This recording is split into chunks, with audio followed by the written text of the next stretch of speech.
So let's talk about the diagnosis of menopause. How do I know that I am going through menopause? In my previous video, I talked about the symptoms of menopause ranging from irregular periods, hot flushes and night sweats, joint pains, mood swings, hair loss, vaginal dryness. There's a long list of symptoms for menopause. But what you want to know is, are these menopause symptoms or are they down to something else? Now, as we get older, and that is for women, your estrogen levels start to drop, your progesterone levels start to drop, your testosterone levels start to drop, and what happens is you've got this feedback mechanism where you've got two reproductive hormones being released from the pituitary gland in the brain called the FSH and the LH. And what this FSH and LH will do is they're trying to stimulate your follicles to produce more estrogen. So therefore you've got more FSH and LH being circulated in your bloodstream, which leads to rising levels of FSH and LH. So in terms of diagnosis of menopause, you mainly need to do two blood tests, which is the FSH and LH, but in most cases, most doctors will look at just the FSH results, as this is more than enough to let you know if you are going through the menopause. So in terms of diagnostic test, you would expect high FSH and LH levels above 30, for instance. You would expect low estrogen and low progesterone levels. And in some women, they would also have low testosterone levels, which is why some women have reduced sexual drive or reduced libido. However, it is important to know that not all symptoms are down to menopause. So let's take a scenario.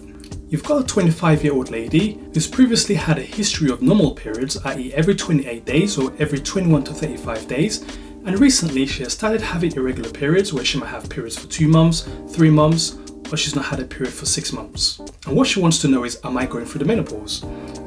As this lady is less than 40, it is possible that she might be going through what we call premature menopause. And usually we would do blood tests to check her FSH levels at least 6 weeks apart, and as long as they show a value greater than 30, it is likely that she might be going through premature menopause. However, as she's 25 with irregular periods, there are other reasons why she might have irregular periods. For instance, she might have a thyroid abnormality, and there is another condition called polycystic ovarian syndrome, which also presents with irregular periods, as well as other symptoms such as acne, weight gain, and excessive hair growth in parts of the body. So usually they will do a whole range of blood tests to exclude other causes, which will include a thyroid blood test. Again, the FSH and LH in polycystic ovarian syndrome would usually give an abnormal ratio of 2 to 1, which indicates hormonal imbalance, and that's along with doing blood tests like testosterone, which might be raised, as well as an ultrasound scan, which might show polycystic ovaries.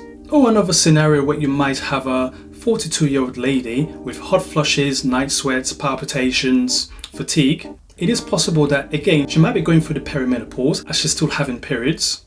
However, with the palpitations, for instance, that again can be due to thyroid problems, as well as the hot flushes and the fatigue symptoms. But there are other conditions like vitamin deficiency, such as low vitamin D, and you might want to rule out sinister causes like leukemia that can present with night sweats, or lymphomas that can present with night sweats as well.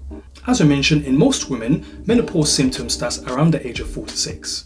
So if you're going through all these symptoms, it is likely that you are starting to go through the menopause, and it can take 5 to 10 years to experience the symptoms. It's usually thought that blood tests are not needed. However, I always recommend it's worth doing blood tests because menopause can also lead to risk of other cardiovascular factors, such as a risk of heart attack or risk of stroke. So you want to know your blood sugars, you want to know your cholesterol, your thyroid, your livers, your kidneys, your full blood count, because this will give you a good idea of your risk factors, as well as making sure that you have your blood pressure check and what we call your BMI, which is what your weight should be in respect of your height.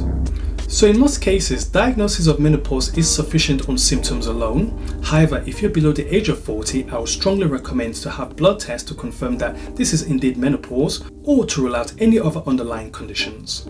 Now, I hope you found this video useful, and in our next video we'll be talking about how do we treat and manage menopause. So please check out my other videos on understanding menopause and symptoms of menopause.